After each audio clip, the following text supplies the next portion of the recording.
tí ń lọ bí 30 years ká wá gbọ́ pé irú nǹkan báwọn ṣẹlẹ̀ ó jẹ́ nǹkan tó bá àwọn lọ́kàn jẹ́ púpọ̀ ó bá àwọn lọ́kàn jẹ́ débi pé ó níbi tí bàbá ọba Ìlọrin wà lásìkò ìgbà tí ìṣẹ̀lẹ̀ náà ṣẹlẹ̀ àtìgbà tó ti ṣẹlẹ̀ báyìí ara wọn ò balẹ̀ níbi tán wà mọ́ kódà wọ́n ti dé padà sí Ìlọrin báyìí dá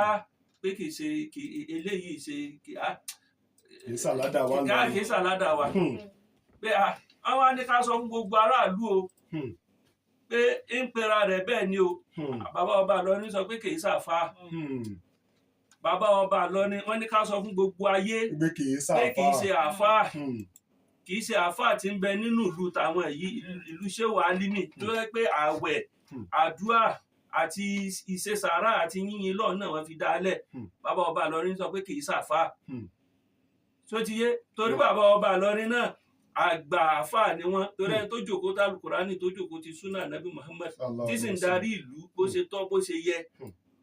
tó ìjà pé wọn ní kankan tán jókòó tì ju Al-Kùránì lọ bàbá ọba Ìlọrin sọ pé léyè ká gbà pé léyè sara wa kì í ṣàfà ká sì mọ́ bá wọn pè é mọ́ ní àfà torí àwọn ọlọ́pàá gan jẹ́ ká mọ̀ pé kì í ṣàfà bó ṣe pé lánà kìrìsìtẹ́nì ni bó ṣe ń lánà ti mùsùlùmí ni láti ká irú nǹkan báyìí mọ́ ẹni yẹn lọ́wọ́ ká yọ kúrò ní àwùjọ àfà àbáwùjọ wòlíì àkọ́kọ́ nù ẹlẹ́ẹ̀kejì kíní náà bà bàbá ọba Ìlọrin lọ́kàn jẹ́ débi wípé ní wọ́n ní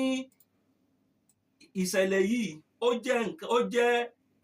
bá ṣe sọ ni pé ní height of wickedness because bẹ́yàn bá jẹ́ pé yẹn wà wicked ó jẹ́ dé ọ̀dájú kò lè ṣerú nǹkan tó arákùnrin yìí ṣe yìí kódà ojú ń tì wá gan ká tún mọ̀ pé ní Abdulrahman tó jẹ́ kan nu ọkọ Ọlọ́run ọba tó tóbi Abdulrahman kò sí ẹ̀dá kan láyé tí ó pera rẹ̀ mùsùlùmí tí ò ní pé Arahman Arahim ó jẹ́ tó báyàn lọ́kàn jẹ́ tayọ àlà lẹ́yìn pé kì í ṣàfà gan ó tún jẹ́ ká tún mọ̀ pé òun ṣe mùsùlùmí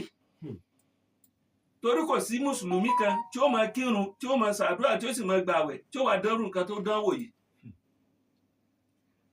We hadn't been able to, pick him up. It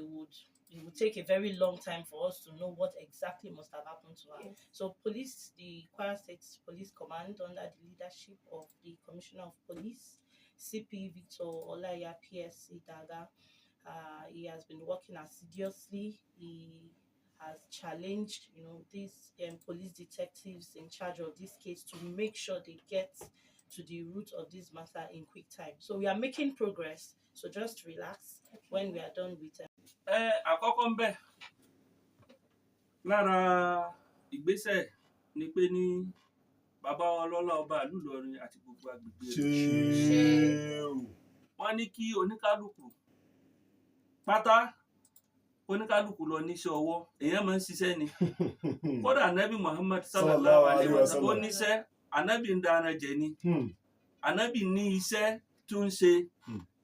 ìyàwó rẹ̀ kò sọ pé òun níyàwó tó Ọlọ́run bò láṣìírí kó sọ pé ní tó ojú òkú tí òun máa yọ sọ òun máa mọ́ ní tónítóní láti máa jẹ oúnjẹ ọ̀hún èèyàn máa ń ṣiṣẹ́ ni bàbá ọba Ìlọrin sọ pé gbogbo mọ́gàjí pátápátá gbogbo aláǹgbá pátápátá gbogbo baálẹ̀ ká mójútó àwọn ọmọ tó ń bẹ lábẹ́ wa tó ń bẹ ládùúgbò wa ká mójútó wọn ká sì make sure pé ní a mọ ìrìn ẹsẹ̀ oníkálukú àwọn ọmọ wa lọ́kùnrin àti lóbìnrin èèyàn níṣẹ́ tó máa ń ṣe ni ọmọ tí ó kàwé tí ó kọ́ṣẹ́ kí lẹ rò pé yóò padà máa jalè ní èèyàn máa ń kọ́ṣẹ́ ni bóyá bá sì kàwé